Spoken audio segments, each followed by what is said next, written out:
Mr. Pop. I feel so welcome each time that I return, like those simpler times from not that long ago. I love those dear hearts and gentle ponies, true friends, no matter where you go. No matter where you go. Home, home sweet home, it's where I'll roam. Yeah. Good evening, children! This is your #1 Andalusian of the airwaves, DJ Pony!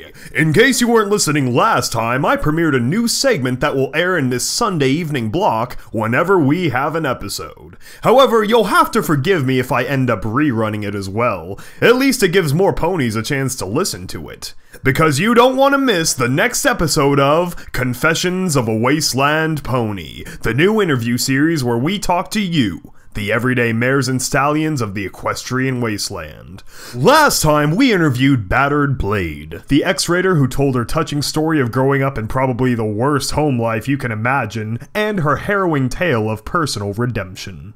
Unfortunately, a few of the residents of 10 Pony Tower weren't pleased with the fact that a former raider walked amongst them and made their complaints known after the show. Honestly, I'd be more upset, but there's just no talking to some ponies.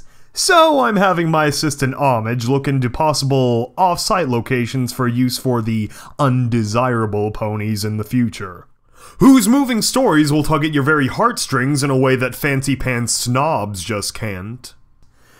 But until then, buck 'em, because our next guest is a rotting talking corpse. No offense, Doctor. It's hard to argue with the truth. If I weren't looking at you with my own eyes, I'd say you were dead. Or a light bulb. Exactly how many of those glowing patches do you have? You see, that is a very common misconception that the dermis is the bioluminescent organ. In fact, if you do happen to see a glowing ghoul, it is not their skin that glows, but their blood. Every artery, vein, and capillary carry the same isotopic glow of Kleitenkopf radiation. You know, at first I didn't think you were a threat, but everything about that sentence scared me. Ah, yes, you should be scared. Ooh, brr, ah. Welcome to the show, Dr. Strawlung Greenshift. It is a true joy to be here. I listen to your station at all hours of the day. Well, we are one of the only stations that doesn't play old marching music, or even better, slaver propaganda. Yes, the pickings are slim indeed. But the music you play brings me back to better times, when the sun still shined and Equestria was in a true golden age. Careful now, you're going to show your own age if you remember that far back. Just how old are you? You know, somewhere I lost track around 250. That's amazing. You're probably one of the oldest ponies in the world now. I'm pretty sure that means that we can all refer to you as Grandpa. Oh, I take that as a compliment. I love children. You do seem like the fatherly type. Do you have any of your own? Oh, no. I was married to my job, so to speak. However, I had more nieces and nephews than I could carry. I was from a big family, you see. Lots of brothers and sisters. It was quite common where I grew up. You come from Dusselhof, if I still know my accents. Ah, yes I do. Beautiful countryside on the eastern slopes of the Royal Mountains. Despite mostly knowing the common tongue, we never did lose our pre-equestrian manner of speech. What is the present if it fails to stand sturdily on the foundations of the past? Well, chaos is the first word I'd choose, but luckily we have your 2.5 centuries of experience to help us out. First off, what are you a doctor of? I am educated and experienced in biology and diagnostic medicine. Educated? So you have a degree, and don't just call yourself a doctor because you've been sawing off limbs for years and seem to be good at it? Well, Why not both?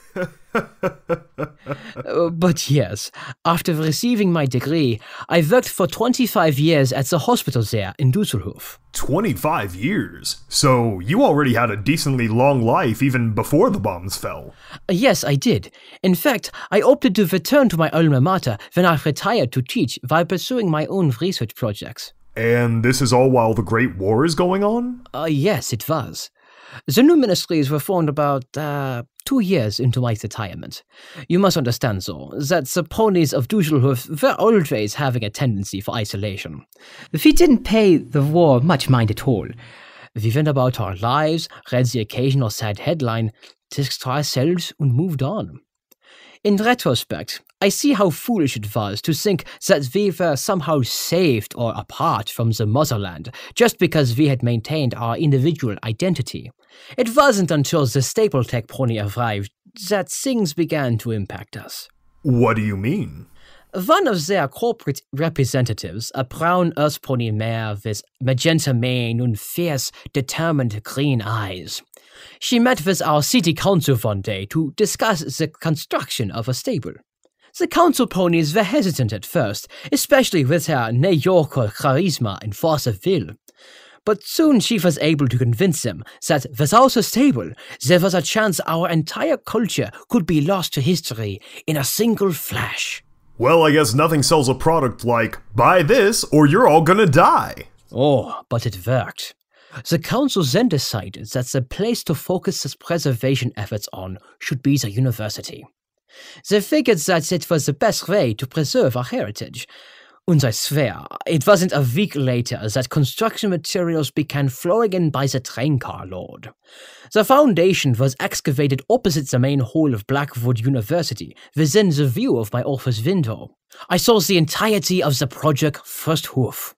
In a mere 4 months, they were planning the sod grass and bringing the last of the materials through the door. They built the entire thing in only 4 months? Even with prefabricated materials, that's quite a feat.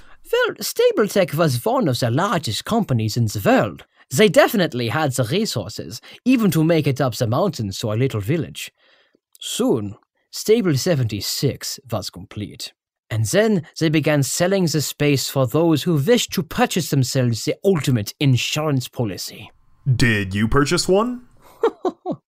Oh, heavens no. I was an aging stallion. I had lived a long and fulfilling life. Those spaces were for the young who still had a life to live. That's a noble perspective. It was the right thing to do, I thought. But then, to my surprise, I received a letter anyway. You're kidding. No. They wanted me to be a part of the stable's medical team because of my years of learning and experience. It was a reasonable argument, but not when considering the younger and brighter wunderkinds that filled the Blackwood halls. I went to their local office to talk to the New Yorker mayor about it. But once again she had the stronger will? Indeed. She convinced me that as the most senior member of the medical research staff, my knowledge and skills would be invaluable to continue teaching the future generations. I remember commenting snarkily that I'd probably drop dead from a heart attack before I could make it through the door. But I walked out of her office with a badge and a retainer check. I was now an employee of the Stable-Tec Corporation. So, were they hiring other members of the university? Oh, yes, a great deal. Our overmayor, in fact, was a political science professor. That's, in a way, where things started to go wrong. How do you mean? Well, this mayor, she was a sweet girl. Tulip Blossom. Tulip Blossom, her name was. She went to work straight out of graduate school and into teaching as a professor. This was all well and good, being able to hold interesting philosophical discussions about Düsseldorf's history both before and after the Equestrian expansion. All of her knowledge was in books, scrolls, papers, documents. She had never served as an ambassador. She had never seen nor studied abroad to see the world as it truly was. She could talk about the Zebra Kaiser and how the policies of the two nations had become completely incompatible. But just like the rest of us, she was too far detached from the horrors of the war. On the day the sirens began to ring, I found her in the hallway, visibly shaken as she glanced around the corridors as everyone galloped around her. If I had not thrown her on my back, I think she would not have left that spot. You saved her life. It is a doctor's duty. So she clearly wasn't prepared for this kind of responsibility. How did she end up as your overmare? The unfortunate result of two very different groups of ponies agreeing on something. The council only agreed to the stable project if they could have the final say on the ponies that would staff it, to preserve our culture and traditions and blah blah blah. So of course they thought that Tulip, who was literally a living encyclopedia of Dusseldorf for the past 2,000 years, should hold the highest political office. They paid no mind to choose someone with actual leadership qualities to lead the small group of ponies in a closed space environment, after most of their families and friends had been consumed in magical fire. The poor girl.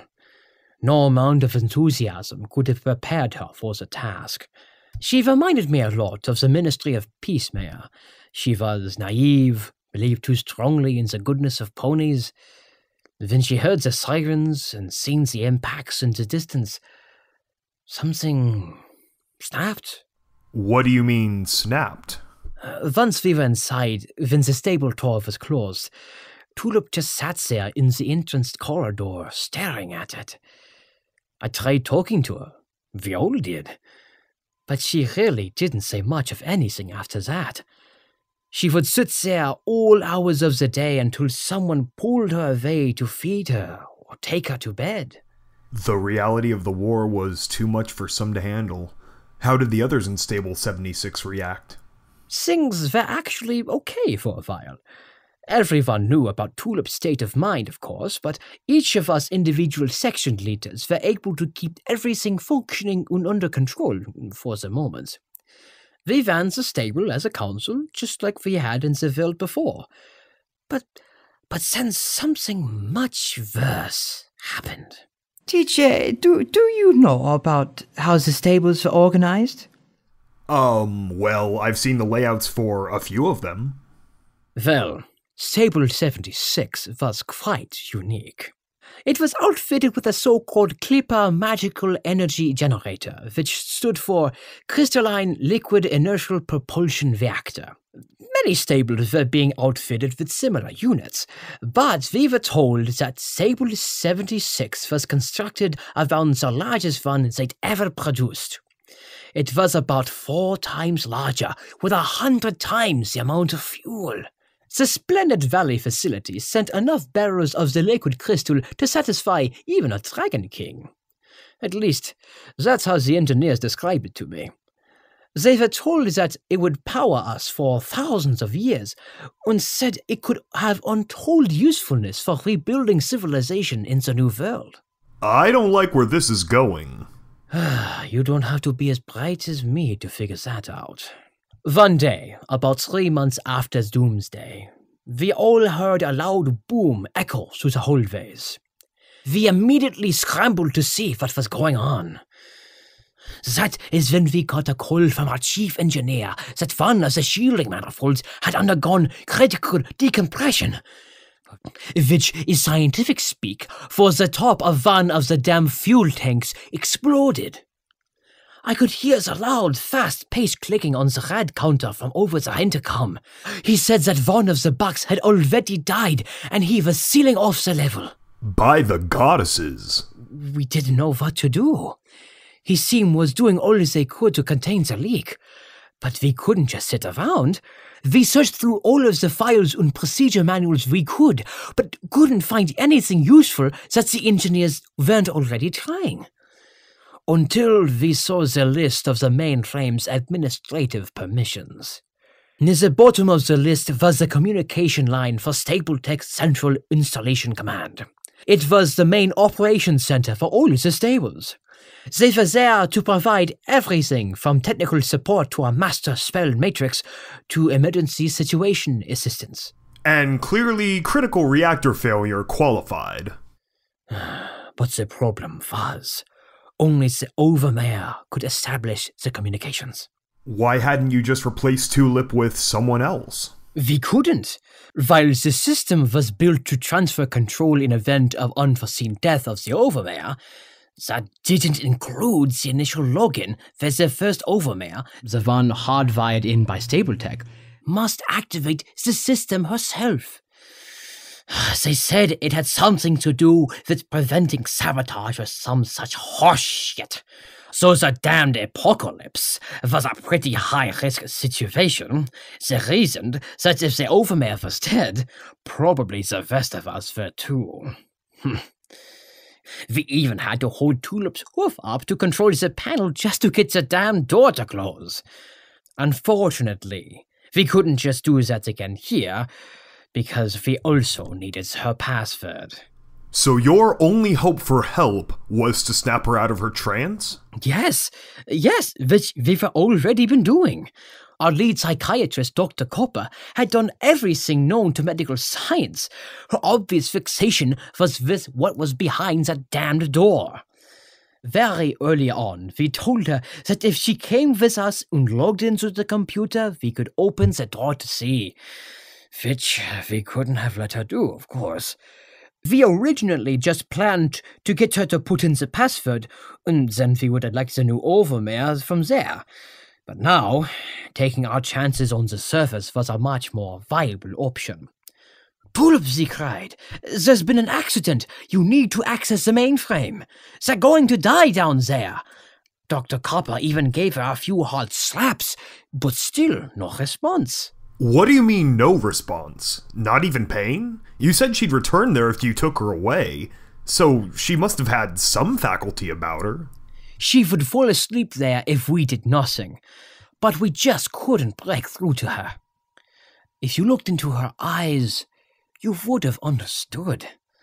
They were filled with the same horror and fear that I had seen in her in the hallway on that final day. She was still seeing the explosions, the death, the destruction. It was like a waking nightmare. How awful. To be trapped in your own mind like that. So even though she survived the bombs physically unscathed, they'd consumed her mind beyond repair. It was no use. Everything we did failed. I even tried using different drugs on her, but nothing worked.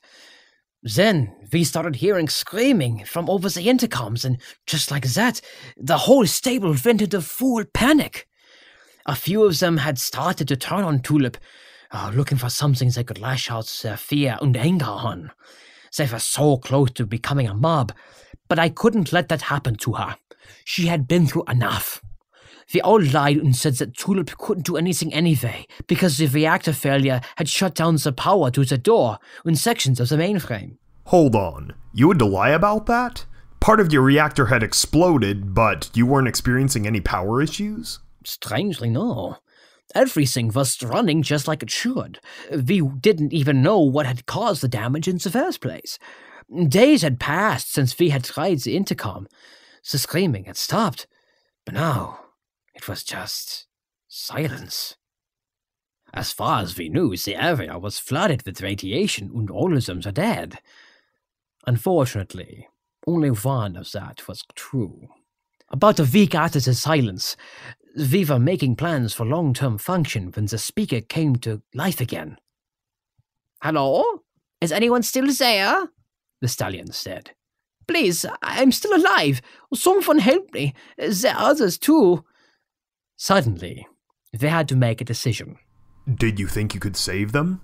They were still in a highly irradiated environment, so even if we got them out, we needed to be able to clean them off before we could treat them or bring them near any of the others.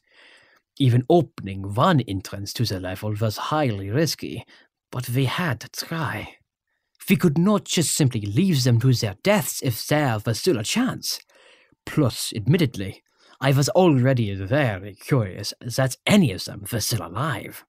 The doses they were exposed to should have killed them in a matter of hours, at the points when, well, they'd heard the screaming.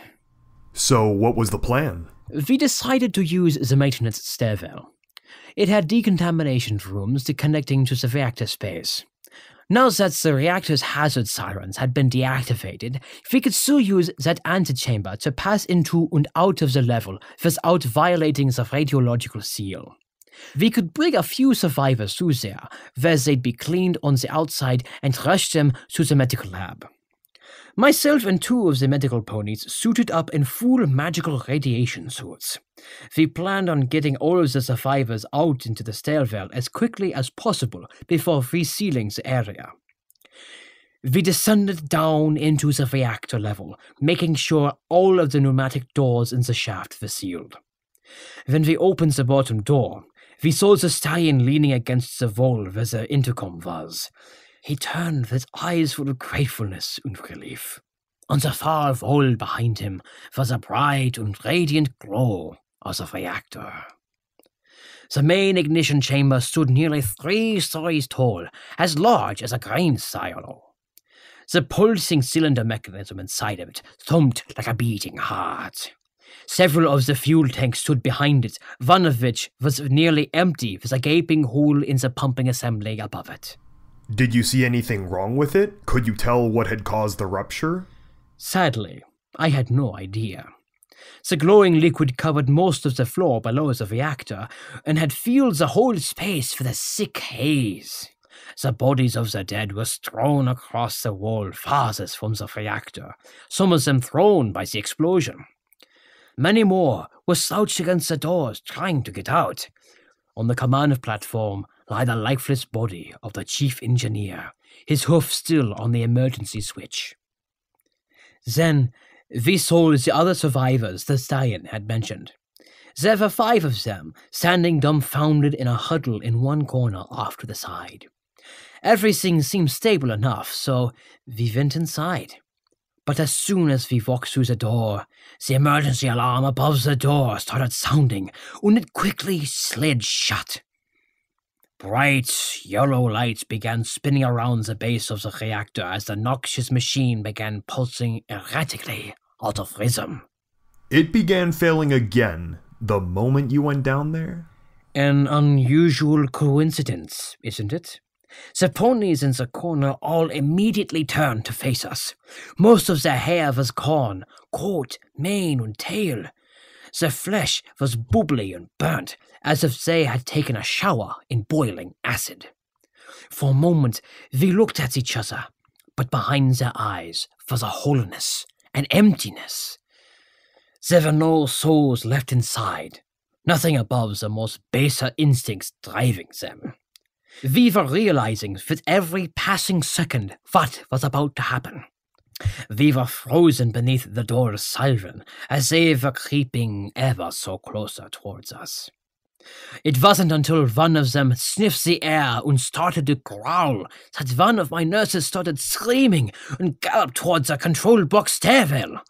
The stallion from the intercom seemed just as scared and surprised. Surprised? Like they hadn't acted that way before the 3 of you showed up? Precisely. I think that before they caught our scent, they had just trotted aimlessly around the room since the incident. The stallion that called us, who had regained full mental function, was likely in a short coma for that week. He began running away with the nurse as I ascended up the chief's platform. My assistant and I tried to follow, but the 3 of the ghouls had already cut us off and were closing in fast. Before I could act, he darted towards the group and tackled them to the side. He yelled as the 4 of them collided against the wall, "Protect the others!" I looked up and saw that the other 2 ghouls were chasing the nurse and the stallion up the stairs. I galloped as fast as I could up after them.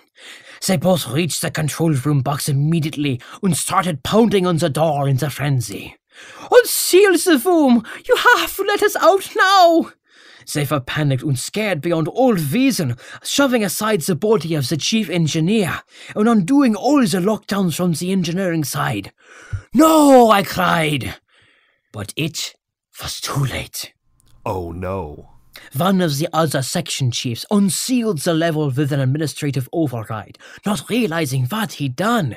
Just like with the Great War, it only took a few moments for everything to fall to pieces. You see, the rupture of the fuel tank and the decaying of the liquid crystal released not only a great deal of radiation, but pressure as well. The entire space, which had been under a full quarantine seal, had been building an internal pressure which had reached nearly 5 atmospheres. When the others undid those seals, they added the reactor chamber back to the stable's ventilation system. What followed was a roar, as if a group of Pegasi had started a hurricane in the room. The compressed radioactive atmosphere forced its way through the air ducts, bursting through the vent covers and flooding the entire stable in the horrible green haze. And just like that, everything was contaminated? Everything. Over the course of the week, enough of the crystal had atomized that the air was thick with the particulate. Once again, we had heard the screaming, but this time it was coming from the upper levels as the entire population of Stable 76 was covered in the radioactive mist. But a few of you were safe. You still had on the full magical radiation suit, as did your assistants. They did, but that didn't matter for long. After the distraction of the decompression, I looked down to see that my stallion assistant had been torn to pieces by the group of ghouls he had tackled. They bit and tore at him until he wasn't much more than a pile of tissue.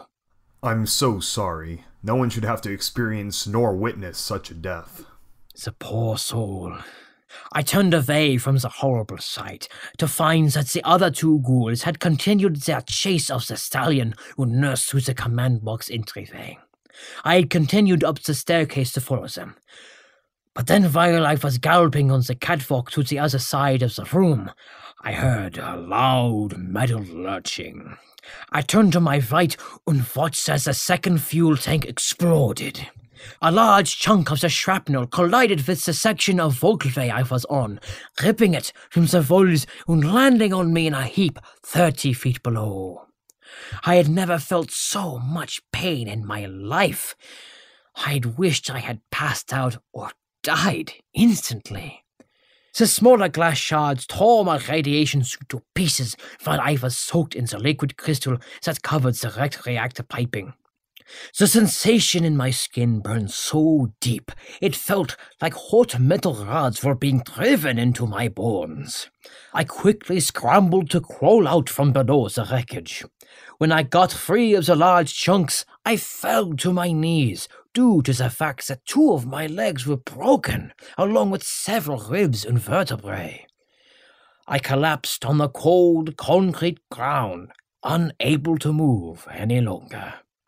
The last thing that I saw was a pulsing glow of the reactor, and the fuel from the second tank flowing towards me. By the goddesses! I'm pretty sure that is the most incredible story anyone has ever told me about their own death. But somehow not the first. Well, you know, I never really thought of it like that before. Thank goodness. Luckily, that was more pain than I've ever had to experience again. I guess I ended up paying it forward, so to speak.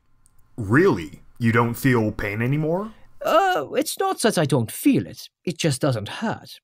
I could stab myself straight through my leg here, and it wouldn't feel like much more than getting poked with a pen.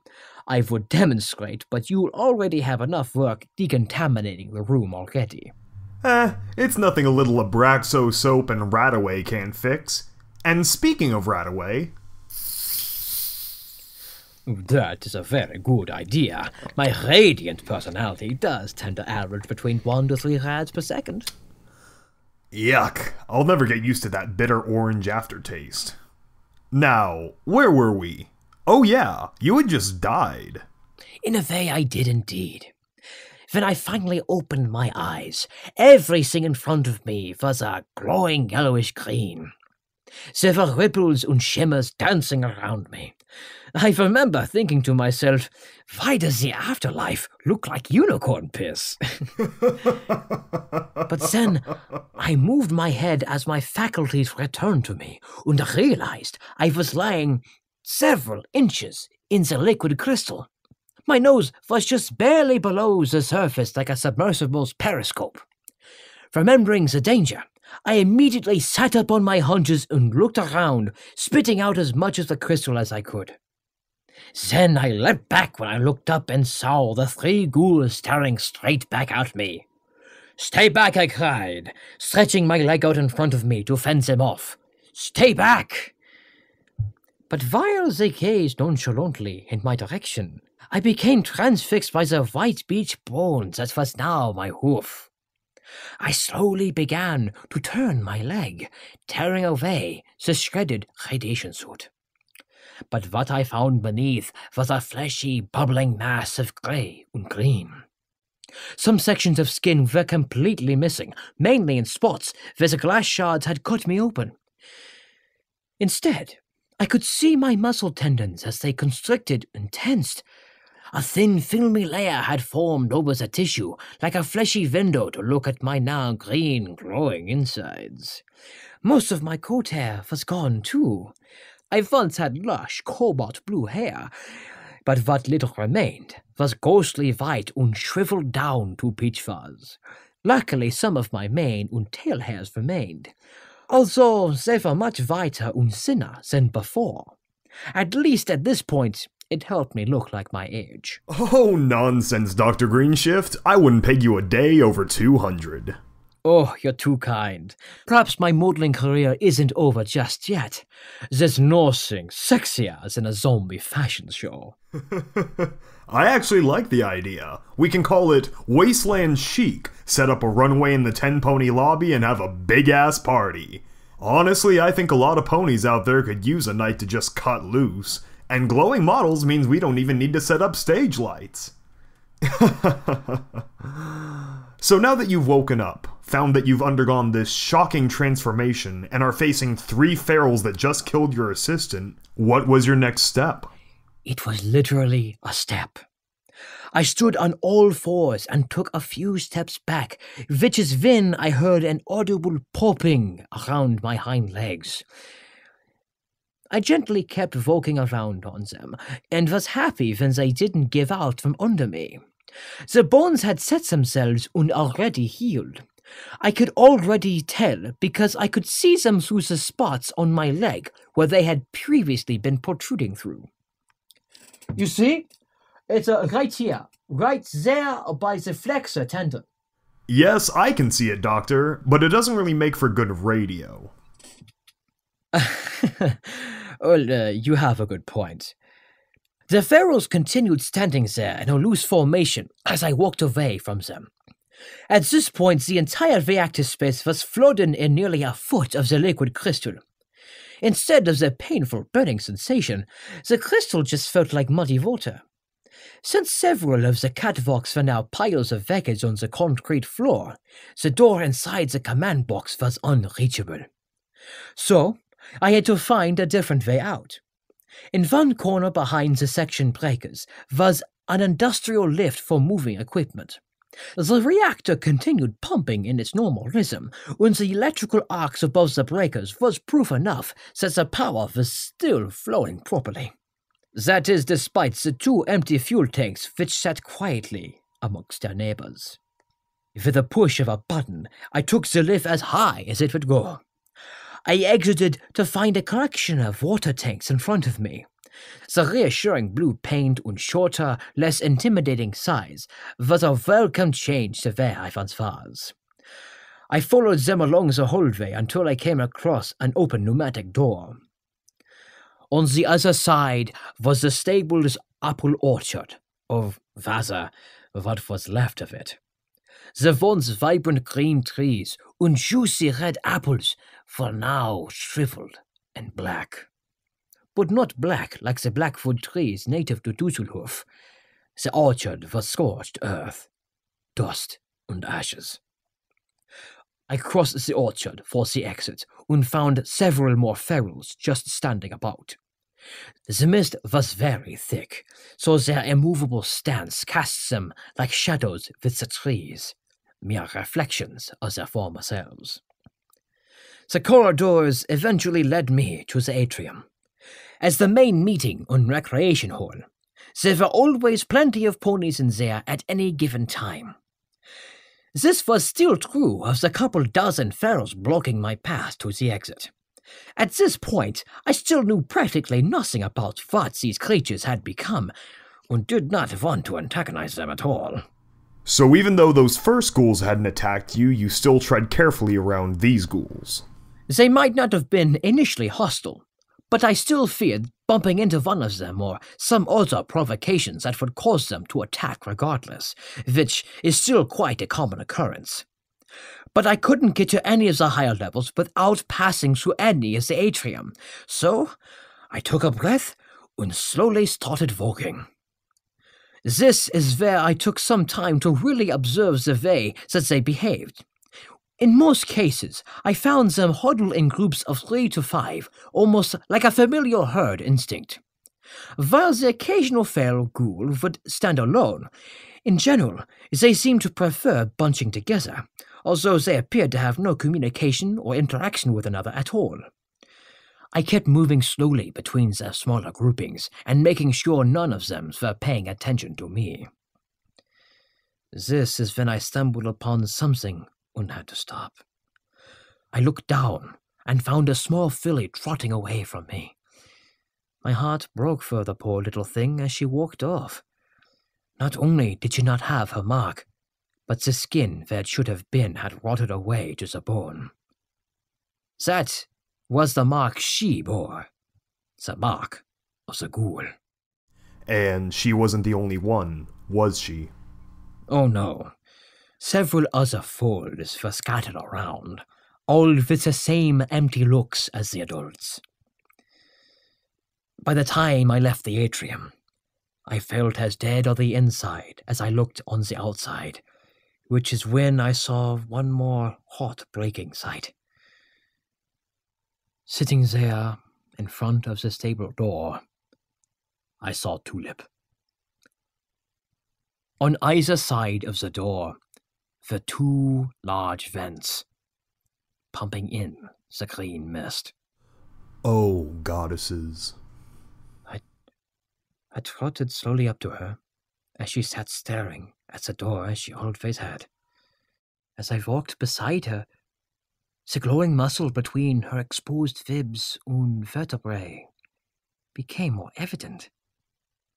Oh, Tulip, I said, sitting down next to her.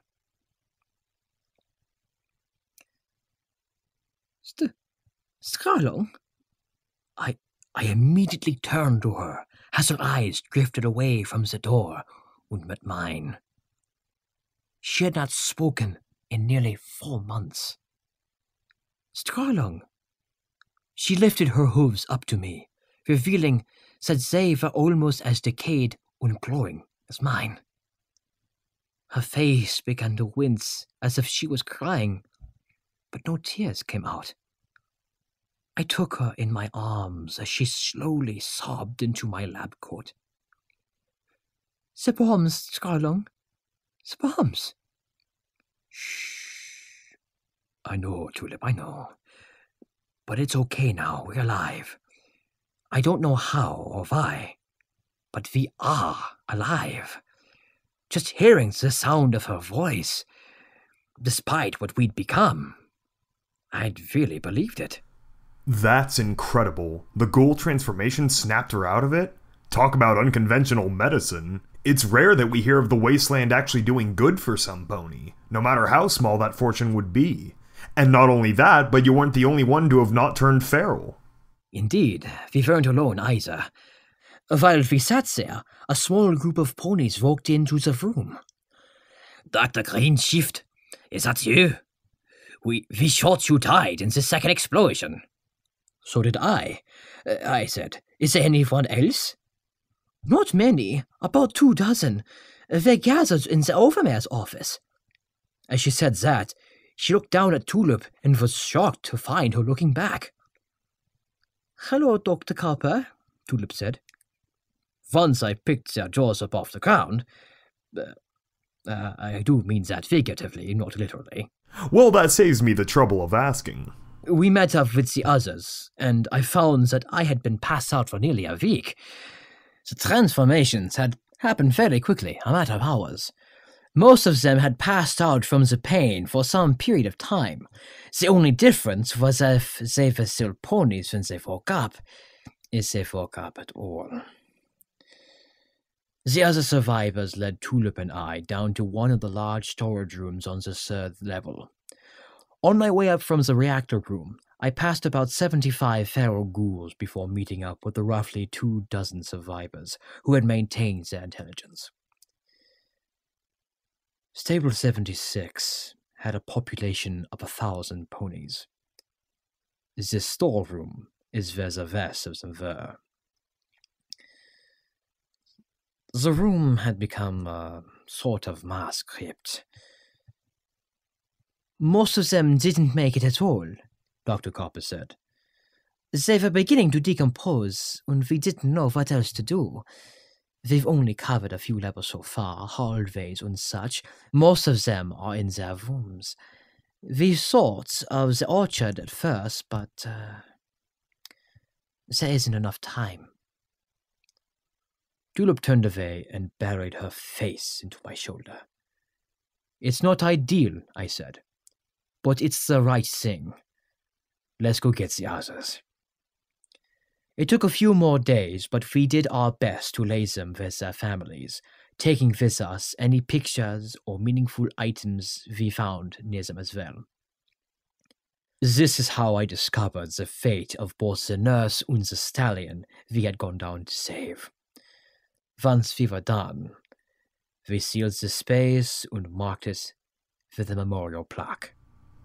Dr. Greenshift, I must say, as powerful as your story is, and despite everything that you went through, to think that the first reaction all of you had was to give the dead a proper resting place is truly moving.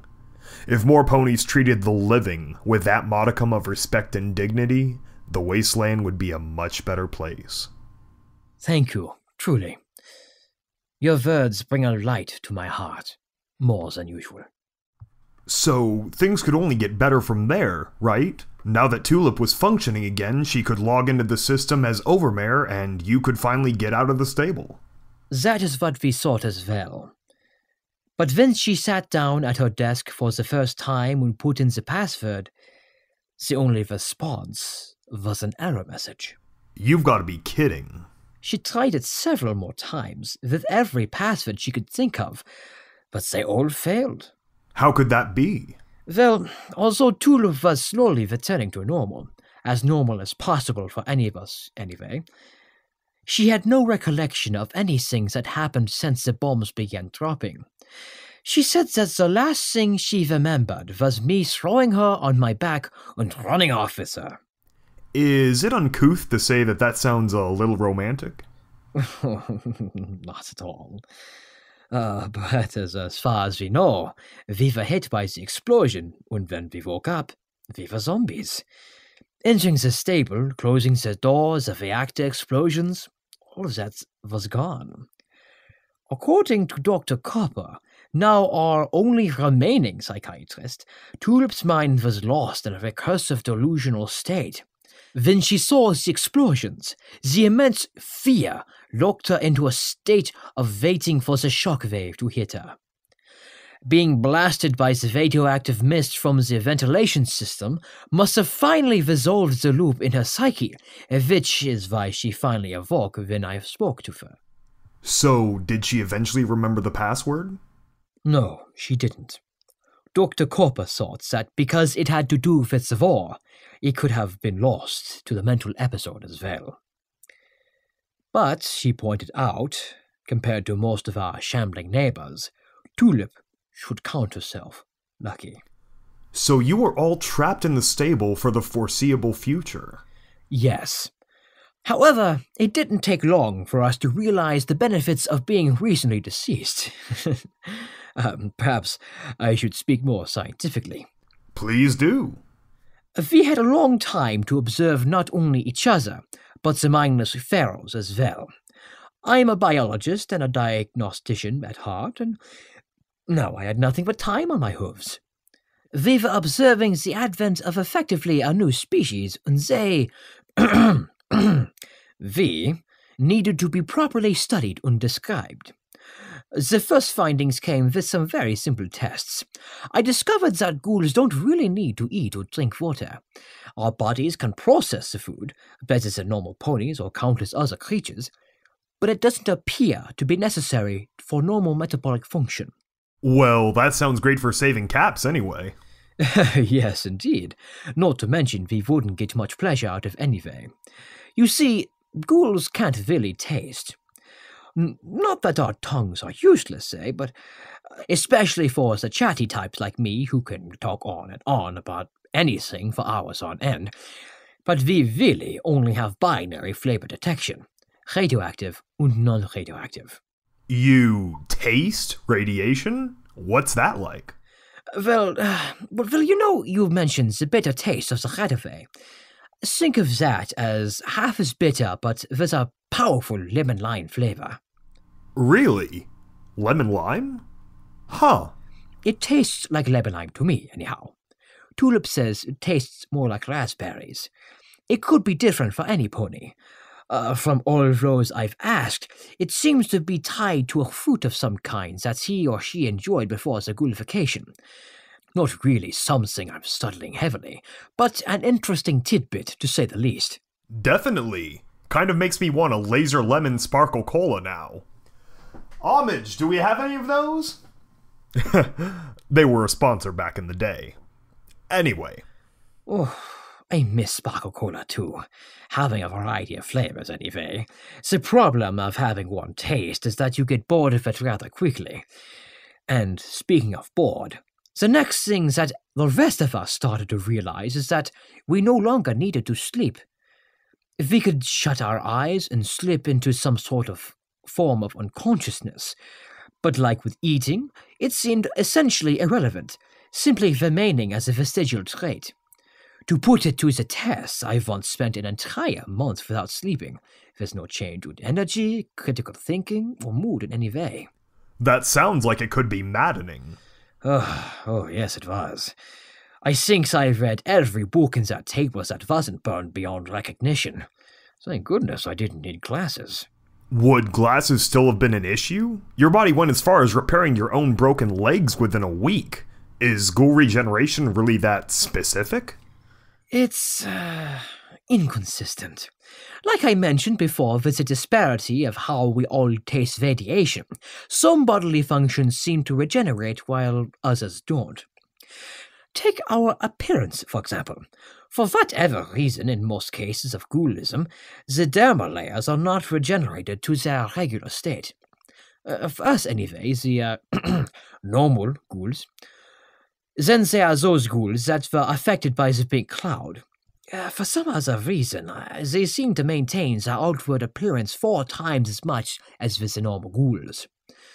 But they are a subspecies that I have very little interaction with at this point. This is also the mystery behind why some of the ghouls get the awful rasp of their voice, while some of us retain our vocal cords, for the most part. So you don't need to sleep, eat, drink water, or require any kind of medication? So, what keeps you walking? All of my observation point me to the same conclusion, which most Wastelanders already assume. We survive off radiation. Ghoulism appears to be caused by an accelerated systemic mutation in the cells of the subject. When a normal pony is hit with a massive burst of radiation, in roughly 10% of the cases, the pony's cellular and genetic structure undergo a forced evolution to adapt itself to a new radioactive environment. It's unfortunate that only a quarter of those ponies maintain their intelligence, and unfortunately farther, may degrade into a feral ghoul over time. And sadly, this is what has caused so much bias against ghouls over the years. Is there any way to predict if and when that mental decay may happen? That is the focal point of my studies. Why one ghoul walks and talks while the other shambles about? My findings have shown that those who have retained their sentience tended to have a higher IQ than those who didn't. So, ironically, the ghouls who aren't feral are usually quite brilliant. Their brains had more folds or more neural pathways which either allowed for higher natural resistance to the degradation or prioritized intelligence in some way to be regenerated and maintained above the simple animalistic survival instincts. It is those instincts which are also fundamentally rewritten during the transformation. This is demonstrated by our taste for radiation, since that is now the sole source of survival in our species. All innate processes are adjusted to the search for it. This is why feral ghouls are so violent and quick to attack. Normal ponies or other creatures, while living with a significantly higher level of background radiation than before the bombs fell, have a much lower internal supply of it, or the need to survive off of it for that matter. So feral ghouls essentially see all of their creatures as competition for food. Think of it as a pack of lions finding hyenas on their land. The hyenas are consuming other creatures in the same way as non-ghouls soak up radiation that would otherwise been food for the ferals. Add that to the fact that they're already gone through a traumatizing genetic shift, and you get creatures that are so fiercely defensive of their radiation supplies that they kill off and tear to pieces any biological competition. That is quite horrifying, but it does seem to make sense. So there are no outward signs of the mental degradation? No. There are very obvious telltale signs. It took a few more years of observing and knowing more sentient ghouls, but it explained a lot of what we experience in the stable.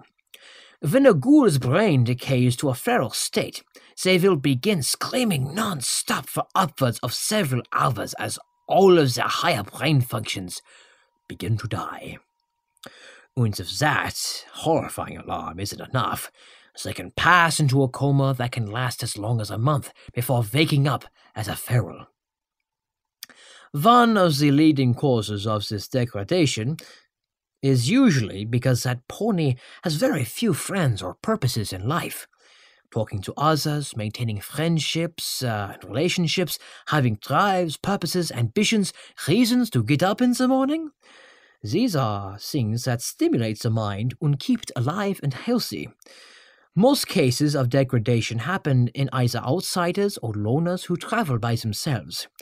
Without need to maintain those higher brain functions, the body eventually decides that they are unnecessary and kills them off to keep them from using up valuable radiation. The best way to keep ghouls from turning is by forging long-lasting relationships with them. Now that's a rule we can all live by. To think that they only want to soak up radiation sounds like a heck of a deal to me. They can take all the radiation we have lying around and just eat it somewhere else. If only they could reason, we could work this out with good old-fashioned diplomacy. Maybe then they'd stop taking bites out of our good-natured travelers. Even for sentient ghouls like myself, radiation is a major psychological driver. Interestingly enough, feral and non-feral ghouls alike tend to follow, and in some cases obey, glowing ghouls like myself, almost like a pack alpha. Heck, a glowing one could probably start a religion and get a pack of followers to obey him unquestioningly. Now that would be quite the story to report on. But it brings up another point. Why do some ghouls like you glow? Well, it's actually as simple as having a much higher concentration of radiation in our bodies than other ghouls. The exact amount of REMs varies based on the size of the ghoul, but any of us could become a glowing one simply by sitting in a high radiation concentration for a while. I've never not glowed as a ghoul because I've soaked up so many rads over the years that I'd probably have to explode twice to get rid of it all. Don't go giving anyone ideas. Good point. So is that battery life affected by a unicorn's magical capabilities?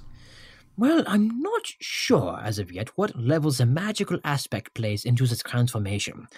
Düsseldorf was predominantly an earth pony settlement. but I have found no statistical difference in rates of transformation into ghouls between unicorns and earth ponies.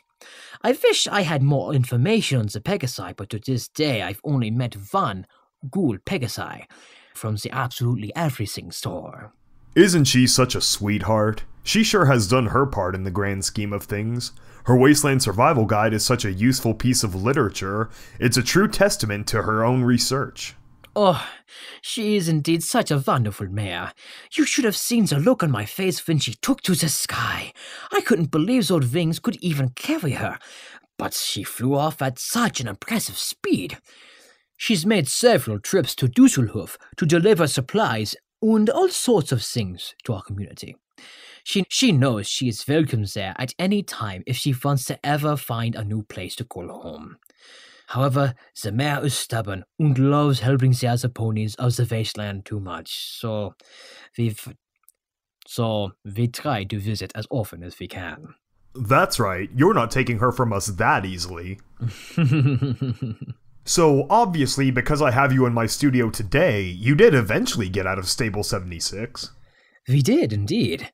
But we were beyond surprised when the door actually opened. It was decades for us. We were only 27 in total, along with our 78 less talkative neighbors. We slowly herded them all into a different one of the large storage rooms. It was so much simpler to just keep them locked up for our safety, as well as theirs. So, we had quite a bit of space to ourselves. We played a lot of hoofball over the years. We've all read many of the books, listened to all the old music, the radio plays, and the like. The occasional motion picture, too, the few we had. Heck, most of us ended up writing a few books ourselves. We had nothing but time at our disposal. But, as the years drifted on, and we had our various conflicts, we only needed to hear the moans of our brothers and sisters, or look at the memorial plaque to quickly put our differences to rest. We were by ourselves in this world, left to spend an eternity together. The bonds we forged were unlike any other we knew from our past, and all 27 of us still live there to this day. The day the door opened started like all the others. It was life as we had come to know. In most cases, we'd lived over twice as long as ghouls than we had in our previous lives. As much as we tried to keep the spirit of past friends and ancestors alive, the memories faded and had grown foggy over time. But on that day, it all changed at high noon. We all heard a loud rumble as the machinery in the room roared to life. The large servo mechanism descended from the ceiling, and with a loud blast of steam and metal screeching, it pulled the great cork door from the wall and rolled away with a final boom. That's it? It just rolled away on its own? No one interacted with it or touched a control panel? Exactly. Fearful of what we would find on the other side, a few of us larger bucks approached the entrance with weapons in hand. But as we followed the tunnel to the surface, we saw no one. As we opened the secondary metal door, we gazed upon the surface for the first time in a century. What was once Blackwood University was nothing but bricks and wreckage around us. Not far away, between the university and the Grand Council building, was a large crater, 30 feet deep and 200 feet across. Most of the buildings around it had been leveled to their very foundations. We looked for the sun above us, but saw only the dark layer of the clouds. Aside from the clouds themselves, Düsseldorf was cast in the shadow of the mountain. The brightest source of light was in the crater itself, which glowed brighter than even the stable reactor. There were also glowing mushrooms of some kind which had mutated from the radiation as well. Düsseldorf had gotten a lot of rainfall, leading the fungus to sprout up all over the town. It was the closest thing we had to grass. And Düsseldorf used to be very lush, covered in fields of beautiful flowers. In so many beautiful colors, too. There wasn't much left, but it was still home, and so we worked to rebuild it as best we could. So, did you ever find out what caused the door to open? That is indeed the greatest question of them all. We might have gone on not knowing too, thinking the door's opening was part of a system default programming. And it was too, but not for those reasons alone. Some days, after the opening of the door, Tulip and I happened to both be in the Overmayor's office. Tulip still used the attached living quarters and the office for everyday tasks, logging in as a normal administrator like the rest of us. But she turned on the terminal screen when she found a single notification. Final log transmitted. Experiment 76 complete. Select here to establish Overmayor. Those few simple words confirmed the deepest suspicions we had harbored. It should have hit me the moment I looked at the calendar. The stable door opened exactly 100 years after the bombs fell to the day. Tulip's password hadn't worked, not because she had forgotten it, but because she was never intended to use it in the first place. Stable 76 was a long-term biological and sociological experiment to see the effects of heavy radiation on a population over time. Oh, goddesses. The thought had crossed our minds, of course. In extreme situations, you must confront every possibility. But perhaps naively, we had cast those thoughts aside, further pacified by the ultimately unrelated occurrence of Tulip's psychological breakdown. The first fuel tank erupted exactly 100 days after the door had closed. The second fuel tank was meant to erupt either when someone entered the reactor space or undid the quarantine seal. We were destined to be blasted with the green mist either way. As time ran its course, Stable-Tec's cameras witnessed every part of their sick game. I don't even know if anyone was still watching by the end. For all I know, the data of all the death and tragedy wrought upon us is sitting silently in a server bank.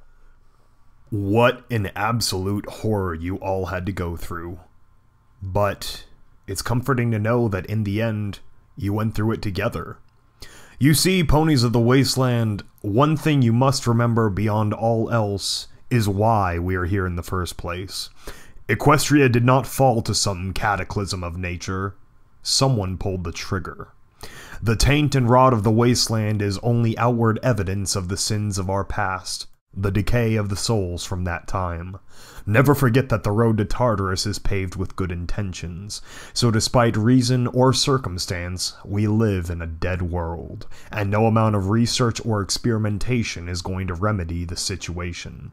It is ponies like the survivors of Düsseldorf, the survivors of Stable 76, and the richness of their character that will move us forward. We can only shape the world for the better by being made of stronger stuff than our ancestors were. Am I forgetting anything, Doctor? I think that covers everything. Despite what we have gone through, we intend to put the Sable back into good use. In the century-and-a-half since, we have built Düsseldorf up as a ghoul colony. The radiation levels are so high that very few creatures can come within 10 miles of the epicenter. Besides the radiological barrier, there are only a few train tracks and mountain passes that can even reach us. It is a natural safe haven for our kind. Ghouls face so much discrimination that they often have no place to go. So, we invite all that we can to come find shelter here. Do not stay alone and live in the fear of others. Come with us in Düsseldorf and find a community here, a place where we're always the same and you've got more than enough radiation to last for thousands of years. We have built out the technologies from the stable and have a thriving town on the surface. The Klippa generator, true to one of its promises, has been an endless wellspring of power. In fact, we were overjoyed when we got our old radio mast working again and heard your transmission come over the airwaves. Oh, come now. You're going to make me blush. And that was 130 years ago.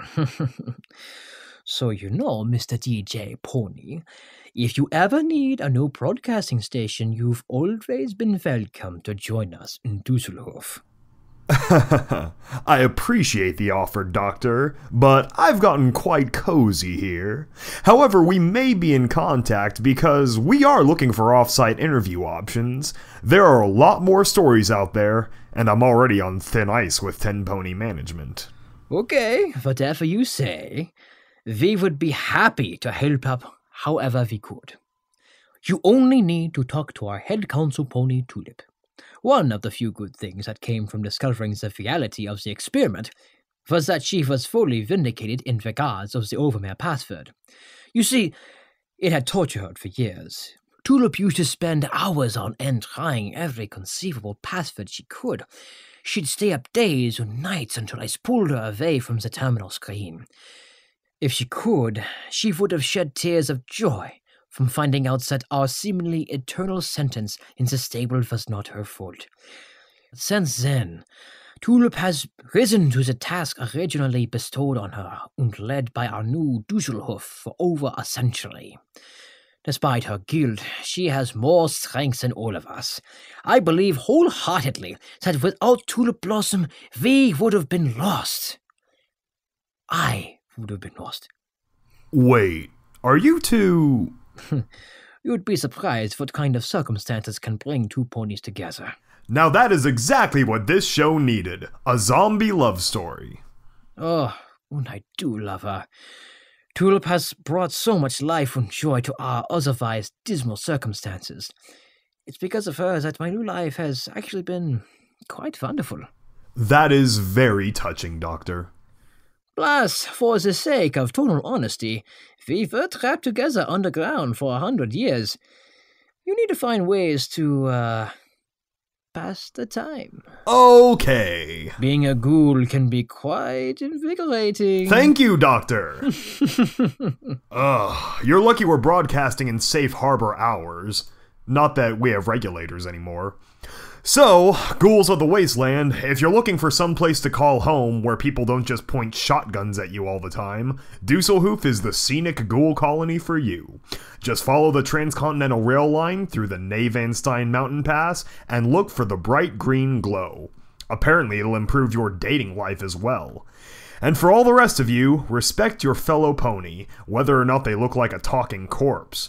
Not only could you make a great new friend, but you might find yourself with a tough, smart companion that can keep watch at night, not eat your food or drink your water, warn of high radiation zones, and be a great partner to have your back during a fight. In fact, a ghoul sounds like one of the best friends you can have in the Wasteland. So, thank you once again for joining us, Dr. Greenshift. It was a pleasure, DJ Pony. Know that you will always have royal listeners in Dusselhof.